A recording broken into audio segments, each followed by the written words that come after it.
So thank you all for being here. Melanie Ho, an adjunct assistant professor in the University of Mississippi Center for the Study of Southern Culture, has enjoyed many accolades in the last couple of years. Initially, Next Doc, a national group of emerging young documentary filmmakers, named her one of its fellows. And after that, successively, the Gotham Film and Media Institute and the HBO Documentary Films announced Ho as a member of the inaugural cohort for their documentary development initiative. The comments of one of her university colleagues were very compelling at the time, and I want to include those here. Andy Harper, with us today, director of the Southern Documentary Project and instructional assistant professor of Southern Studies, said he is not surprised to see Ho honored as one of the nation's top emerging storytellers. Quote, Melanie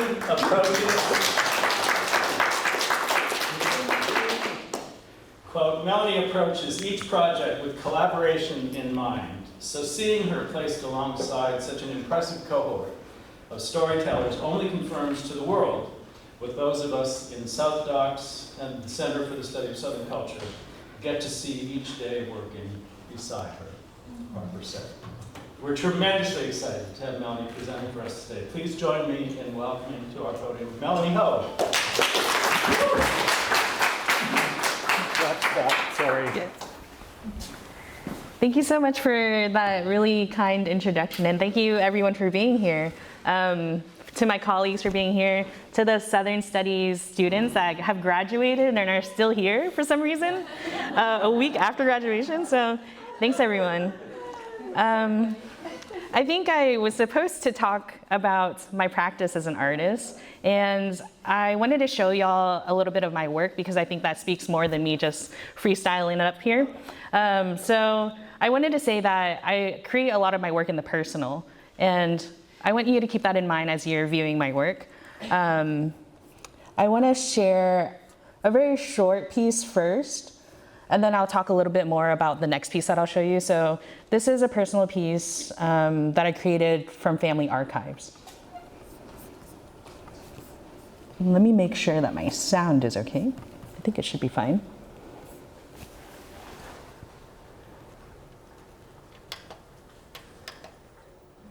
Oh.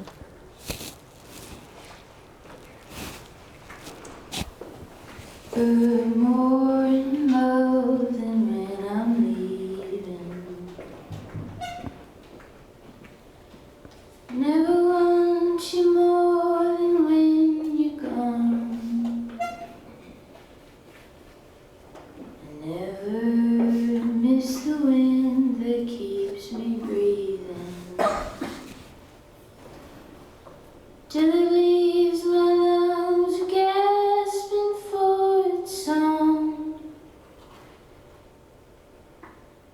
You warmed the earth inside me with your bare hand. You took me by the heart and slowed its beat.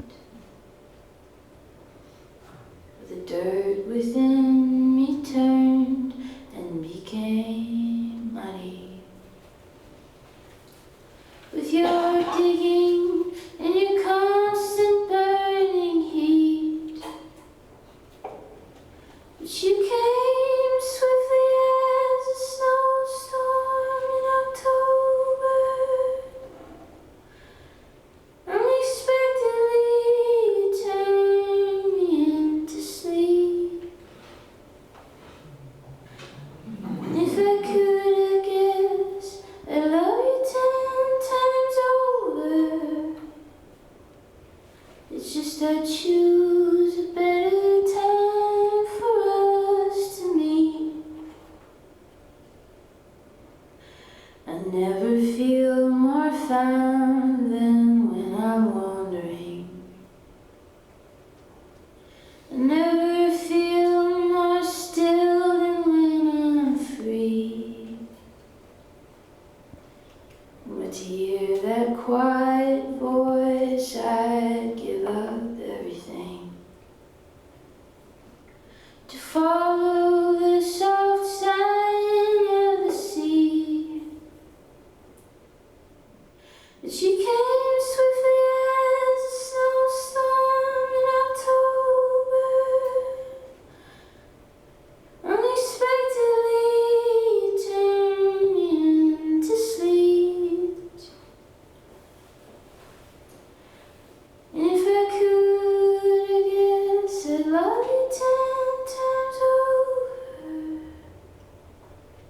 It's just I choose a better time for us to meet. Whoops.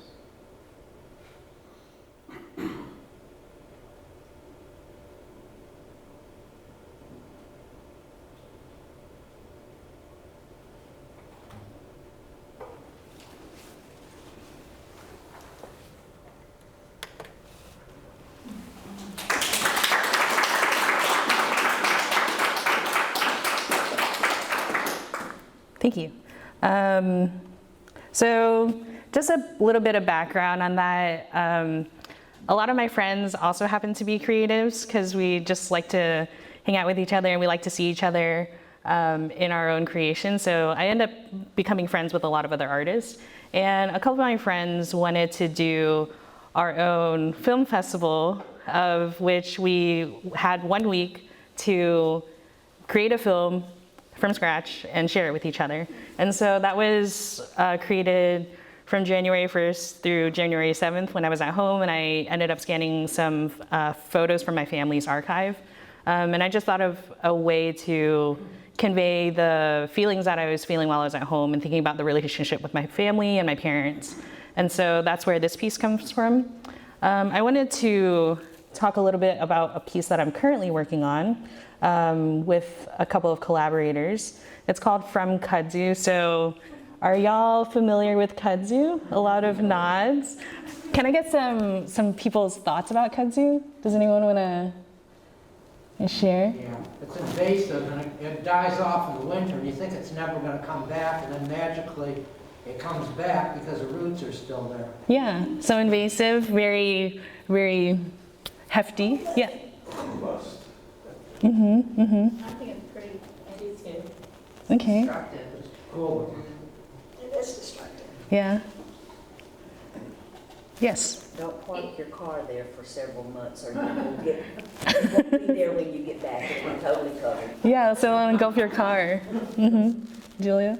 Yeah, it's kind of interesting how it's both like objectively, like if you look at the plant itself, very pretty, but also like when I first got here, I just spent lots and lots of hours walking outside, because what else would I do? And I was kind of, it's both beautiful and kind of scary in the way it consumes things, I guess your car included. Like, Yeah. It was brought here, interestingly enough, to prevent erosion. It was brought Yes. here with very good intentions. I just don't know that the research was comprehensive enough to let us know that in this environment, it would just blossom. Right. Yeah, that's amazing. So it's really wonderful to be in a room of like already formed opinions and thoughts about kudzu, because I just think that it's fun for conversation, right? So this project that I'm working on is all about kudzu. We also learned in research that, yeah, it's for soil erosion control, and the US government paid farmers $8 an acre to plant kudzu back in the day. And now you see it all around highways. You see it, like you can walk out this door and probably see it. And so we're thinking about kudzu in that way of how it was brought over, but then also complicating the narrative of kudzu. So it was brought over with good intentions. It came from Asia. And the rhetoric of it changed from something that was the vine that saved the South to the vine that ate the South. And so thinking about kudzu and thinking about Asian American identities is something that the film gets at, or we're trying to explore. And so this is in collaboration with two other filmmakers from the South. They're both from North Carolina, and they're both Asian American. So I'm Vietnamese American. There's someone that's Filipino American and Japanese American that's working on this project. And so I'll just slide through a little bit about this for y'all to read through and to see the visuals of. And then I'll share a 20-minute clip from the film that we're working on. So we're thinking of this as a poetic documentary. And we use a road trip as a vehicle of understanding kudzu. So the past summer, the three of us got into a van for 2 weeks. It was the first time that we all met in person. And it's a good thing that we didn't hate each other, that we were we became like really great friends. But we got into a van and just drove along the South. So we visited several states that had anything to do with kudzu. So folks in North Carolina, there was a group that are obsessed with kudzu. They will harvest kudzu, they'll make baskets out of kudzu, they'll make paper out of kudzu. We met with a chef in Georgia, and she cooks with kudzu. And we met with other basket weavers, so a lot of folks that do things with kudzu. And y'all already know what the kudzu is, so I'll just blow through this. As I said, farmers were paid $8 an acre to plant kudzu. And so it did help with soil erosion because the roots are so strong. And it ended up covering over 7.4, it's probably much more now, million acres throughout the South. And so these are some photos from our trip. But as I said, these are some of the folks that we visited, rehabilitators, chefs, artists. And we just talked to them about kudzu and their relationship with kudzu. So we want to think about how Asian Americans exist in the South, because it's not often spoken about or illustrated within media. When I used to think about Asian Americans, even though I'm from Florida, I always thought about California. I always thought about New York. Sometimes I would think about Texas, but I talk to people from Texas and they tell me they're not from the South. So I don't know about that. But yeah, we're trying to think about how our identities exist in the South, the same way that kudzu exists in the South, and complicating that narrative. And so I will show a short clip from that. And what I'm showing you is a 5.5-minute sizzle. So think of that as a trailer for the entirety of the film. And then after that will be about a 15-minute clip of a scene from a film. So that'll be what it looks like for us to imagine how we meet a person within the film itself. So just a chunk of the film. And this is all still in production, so it won't be as glossy or as clean of an edit as you would imagine a completed film to be. But this is nice because you get a behind the scenes, and I would love to hear your opinions so that we can work that into the editing and the film itself.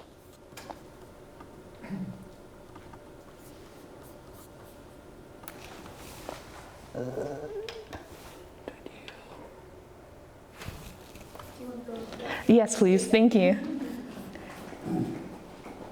This is the first time we're all on the other side of the camera, so I think it's a little bit weird. This is actually our intro. Of the film or just? Or I'd like I believe that the language will survive. Maybe not in its current form, but in the ways we will navigate our lives long after this trip is over. Long after the film is made and the kudzu grows deeper in the soil. What's your best belly laugh?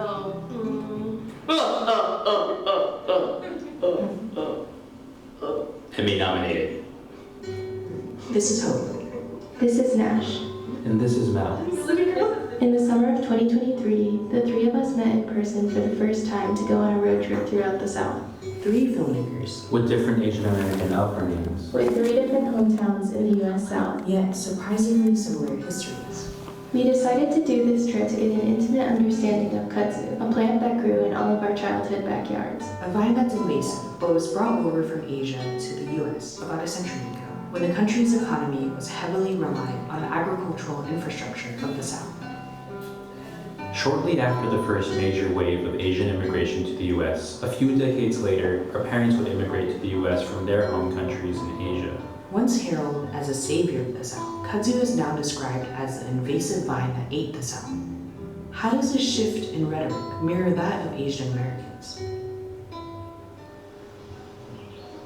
Similar to how bodies remember, the land remembers. We are on a search for these memories. The road trip is our vehicle to explore the past and present, held by the land. We traced the historical planting of kudzu on a road trip, speaking with farmers, chefs, kudzu rehabilitators, and storytellers who are often overlooked in the South. We visit each of our hometowns and talk about childhood.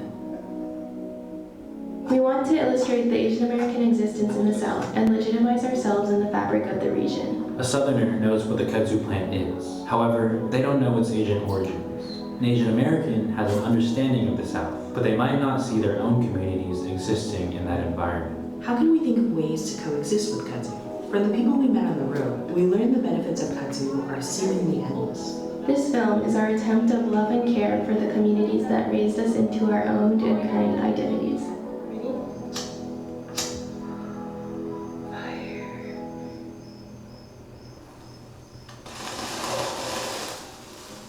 In this film, you're going to see 3 young filmmakers living some of the most memorable days of their fading youth.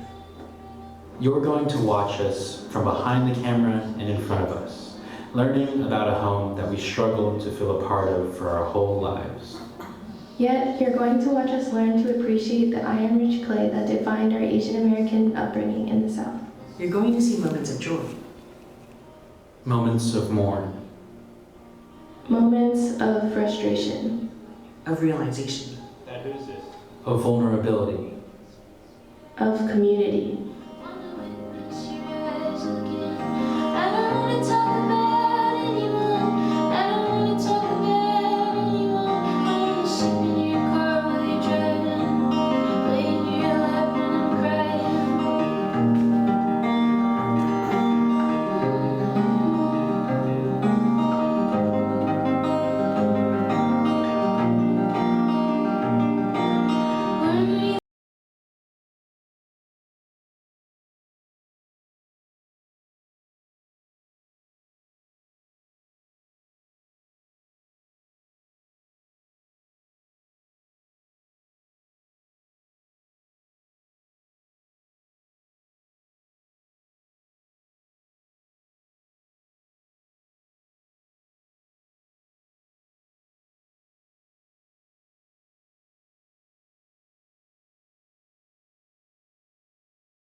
That's the beauty about experiences like this. They come and go in the blink of an eye, and yet we're equipped with the task and responsibility of remembering. When you catch me holding you in my gaze, it's because I don't want to ever stop witnessing you. Sadness and happiness weaves in and out of me, like the curves of the roads and the motions of the vines. What's lost can always be found again. I'm always in a state of remembering. I'm always in the arrival of return.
I love this sound. It actually really reminds me of Japan. The cicadas and the kudzu. Yep. You want the inside first or the barn? Let's go to the barn. Don't let it get in your way.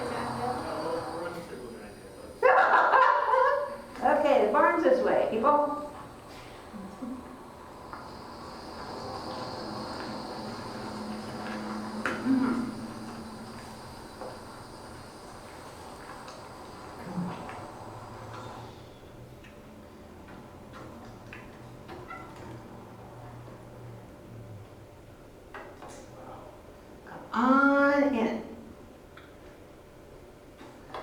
favorite places. Wow. Whoa. So this was made using that technique, like the Kudzu bales. I see. This barn is at least 100 years old. I have workshops out here. Very cool. We can make paper, baskets, whatever we want to. When I came down here more than 30 years ago to the Deep South from Washington State, I didn't know about kudzu at all. The locals told me that they had a kudzu festival in Union, South Carolina. We're about 2 hours from there now, up in Walhalla. And they wanted to know if I was a basket maker and I could use the kudzu for baskets. I said, sure. I was kind of cocky. Some of us northerners are. And I made some baskets and they fell apart in 4 days.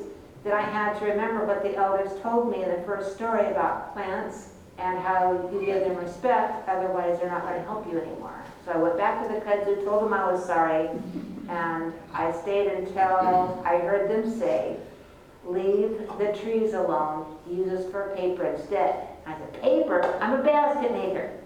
But they didn't say anything else. So I had to use the paper and figure out how to do that. And I've done that now for more than 30 years in public schools all over the South. Oh, good. I do have some green. I've been looking for green. That's pretty. The lighter, darker shades.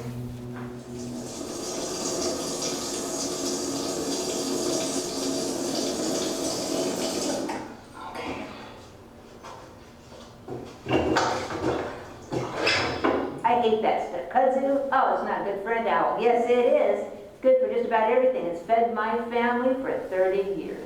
I started making the kudzu paper in the house, but they thought they had to eat it, and the kids got scared. So I started making it outside. You have to adjust your lifestyle when kudzu takes over a part of your life. And I don't mind that at all. It's been a good friend to me for a very long time. I've got some leftover kudzu pieces, dried. I'm going to put that in here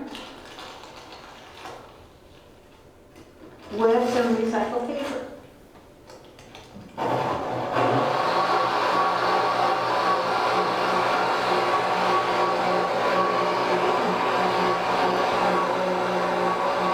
Dad was Cherokee, Mom's German. I took after the philosophy of Dad, but he wasn't there. So later on then, you have to come back to ancestral homeland.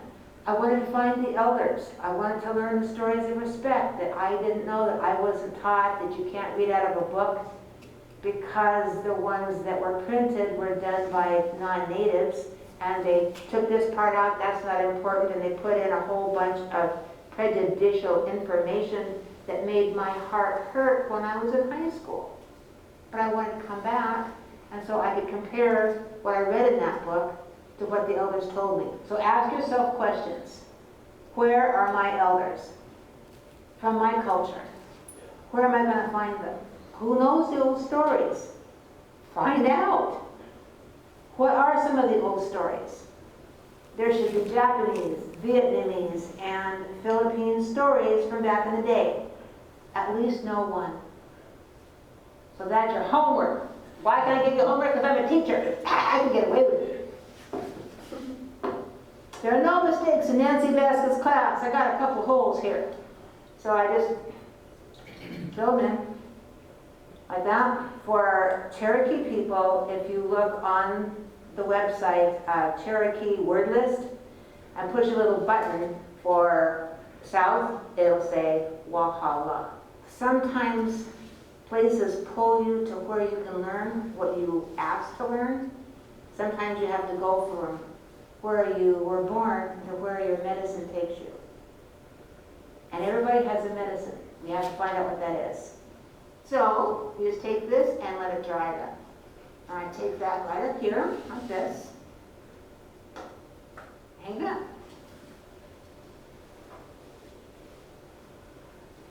Got well real quick. Yeah.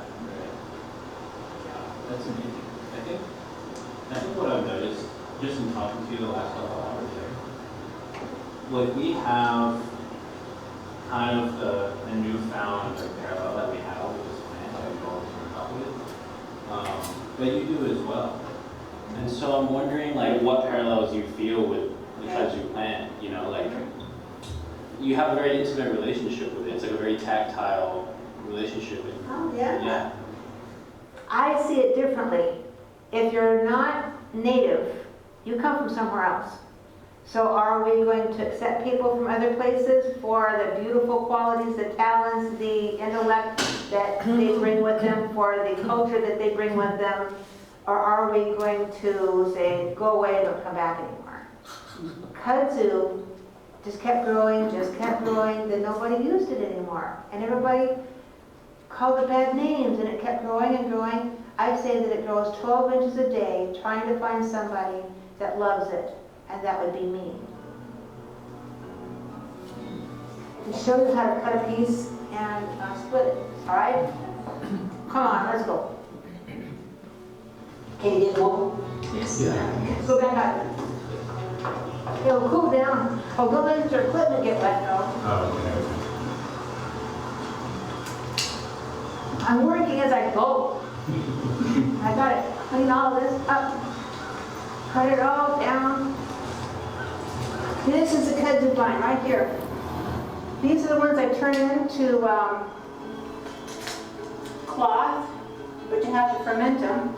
That's being done already. I like to cut it into about 3-foot sections, like this. So that's how you cut it. Those are the leaves. Let's go back in so I can show you how to process this. See, that's why I let it grow. You don't have to go down and blow it. I got something done today.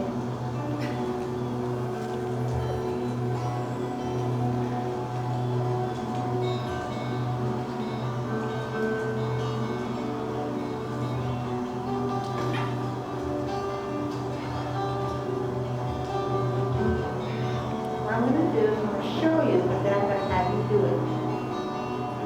I don't know how you're going to hold a camera and do it yourself, but all right, all right. I like to cut an X in it. And are you going to just pull this apart? You want it usually about thumb or thicker. This is going to be all right, but it has a lot of pith, P-I-T-H. Mm-hmm. Good. All right, now watch. Mm-hmm. Yes. This is the base of your basket. You can go any way that you want to, over something and under something. It doesn't make sense, and it's going to twist and turn and do its own thing for a while, kind of like kudzu does anyway. And really it's not about right or wrong, it's what did you learn? What did you learn from that? What you're going to do, did you see that? It was so quick. I tied it off. I've been feeling a lot of anxiety because I'm going to Japan. Now, why are you anxious? So, the reason I'm going is because I've struggled a lot with my mixed race identity. Okay. You know, my dad's white and I've been raised here basically my whole life. And my mom immigrated from her country, Japan, when she was 25. And I've still been curious, but every time I go to Japan, there's a little bit of comfort, and then there's a lot of discomfort and a lot of pain along with it from my disconnection of not having been raised there. And you know, I went to high school for a year there when I was 16, and I think it was really hard when people didn't know how to look at me or what to do with me and say, oh, you should know this because you're Japanese, or you, oh, why would you know that? You're a foreigner. Like you're not Japanese. And I reached a breaking point in how I perceived myself and just the disconnect between my journey here and there. And I want to return when I'm 25 and live there for at least more than a year or two. Because every time I'm in Japan, it's like the clock starts ticking as soon as I set foot on the ground. Like, when am I going home? And it's like a rushed process. Like, how much cultural knowledge can I gain while I'm here before I have to go back? And, you know, it's kind of a risky business, I guess, because I'm putting traditional career path on the line, but I don't have anything else I want to pursue here until I sort of pursue the thing that I'm drawn to, which is just to go there and exist there and listen to people there and And I'm just worried, I guess, because it's scary.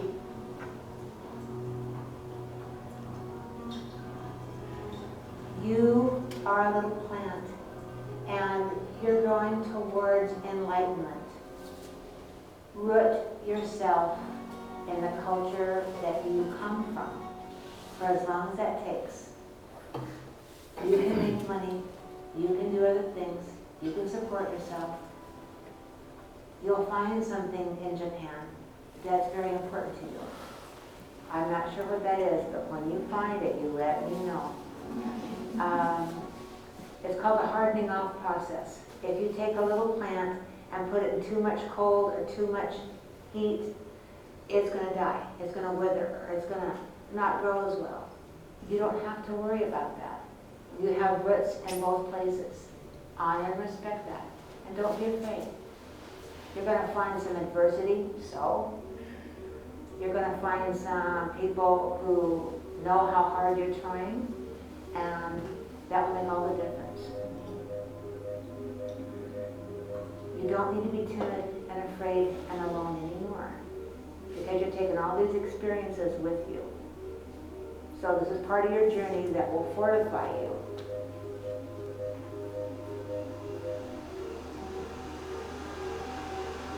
It's a bittersweet feeling because I'm spending such special time here with them, but then I'm leaving. But then the plant and the project continues, and then my relationship with them continues. Yes.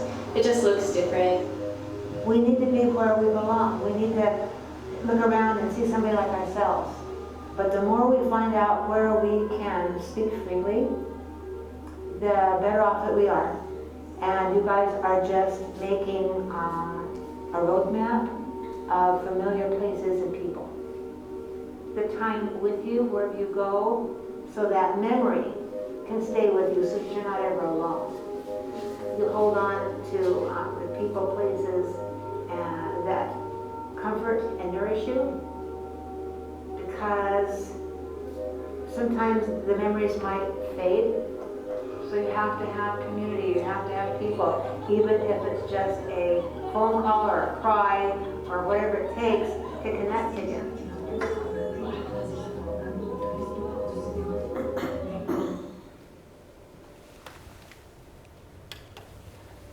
Yeah.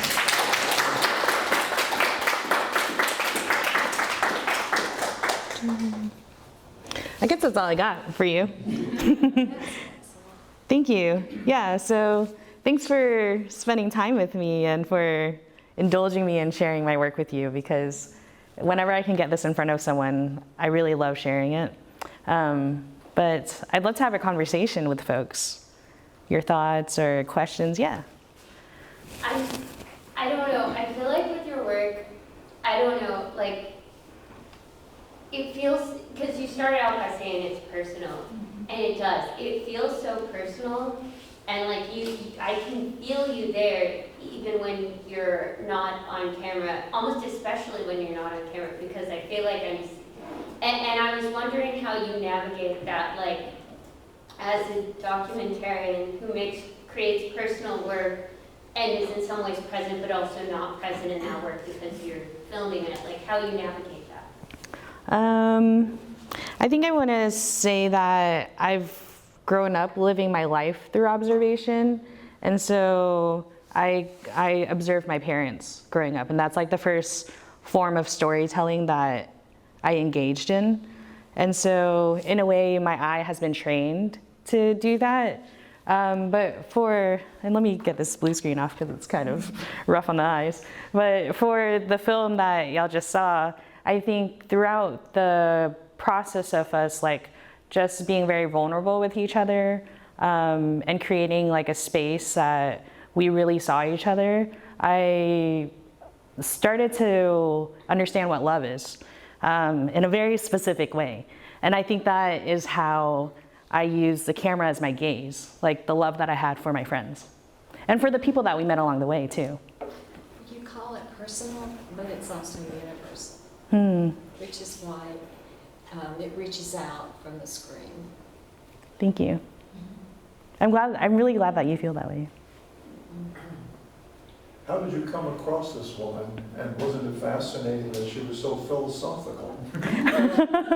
Yeah, she was, everything that came out of her mouth, I was almost in tears with what she said.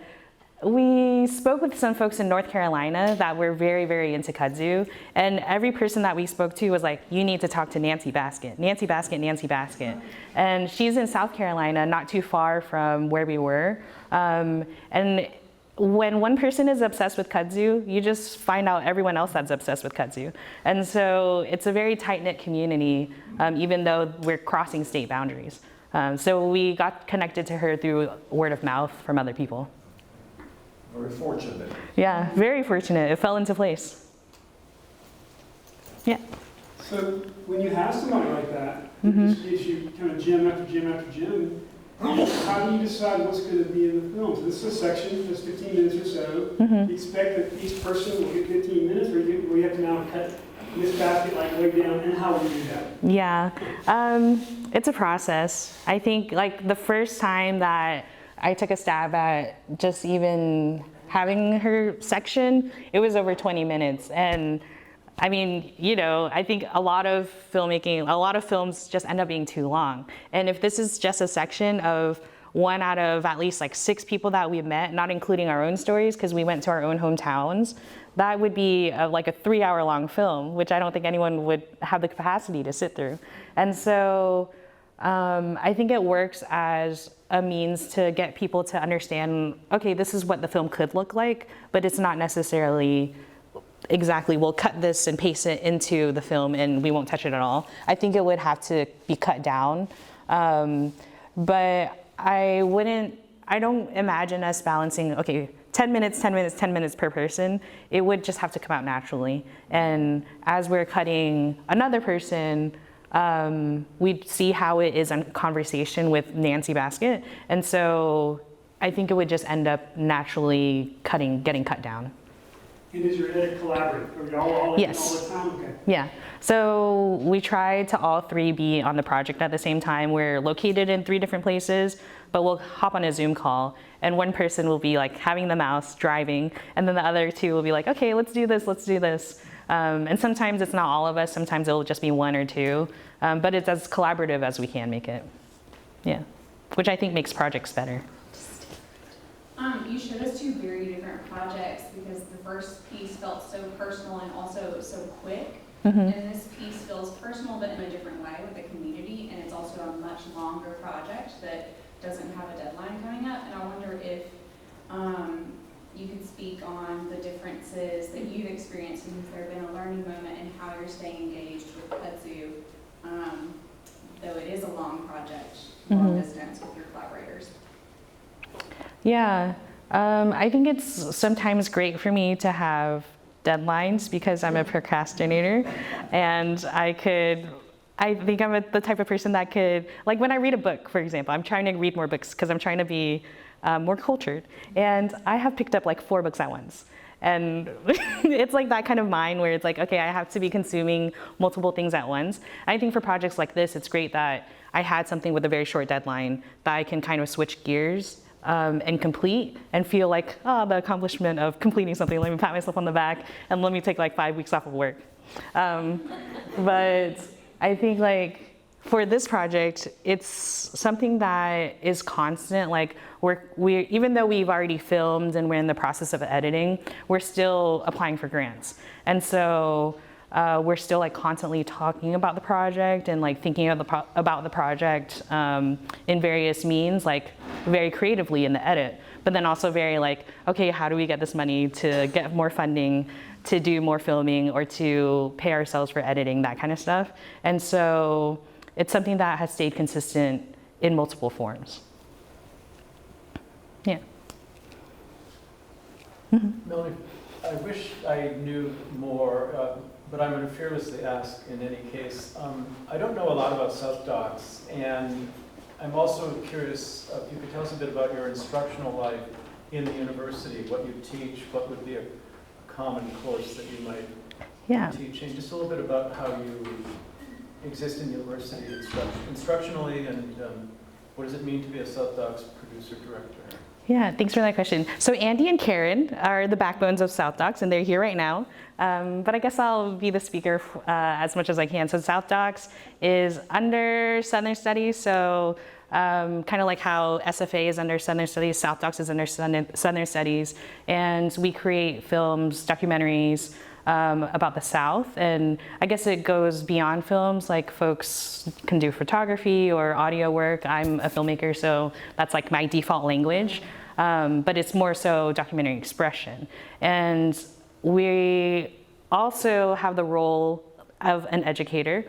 So we teach within the MFA program for Southern Studies, which we have. So Lucy is a wonderful student of ours who has graduated. Congrats, Lucy. And Afton is part of Southern. So shout out to all the Southern Studies people. But one of the courses that I teach is like editing, for example. I teach like editing students how to edit their films. So when students go off in the summer, our MFA students will go off this summer and hopefully film as much as they can for their thesis film. And then they'll be in my class in the fall where we kind of ingest all that footage and make a cut by the end of the class. And so that's one of the classes that I teach. Thank you so much. Yeah, thank you. Yeah. Anyone else have any questions or thoughts or? Don't brag on Melanie. Melanie just got promoted to assistant professor of practice. And the position is pretty Well, thank you. Thank you. Congrats. Thank you. I feel very fortunate to be part of Southern Studies and South Docs. Yeah. We're fortunate you came today. We're grateful. I'm grateful for the museum. Greta, who works here, was also part of Southern Studies, so our ties run deep. Yeah. Like kudzu roots. Yeah, like kudzu roots. Yeah. So how are y'all feeling about kudzu? No. Any other thoughts? Look at it the same way. Yeah. Yeah. There's a lady in town who teaches through the Yakapatafa Arts Council. She teaches baskets made of kudzu. Yes. And I've always kind of wanted to take it, but now I'm very much interested in taking it. You should. I mean, it's probably similar to the process that you saw there. So very tactile, very fun. Yeah. Yeah. Well, I appreciate the time that y'all have spent here. And you can contact me. Let me see if I could pull it up. I think my computer has frozen. But I'm over in Kennard, and I'm often in Barnard. So please feel free to reach out with anything. And hopefully you'll see this film out in a couple of years, and we'll be supporters of it. Thank y'all.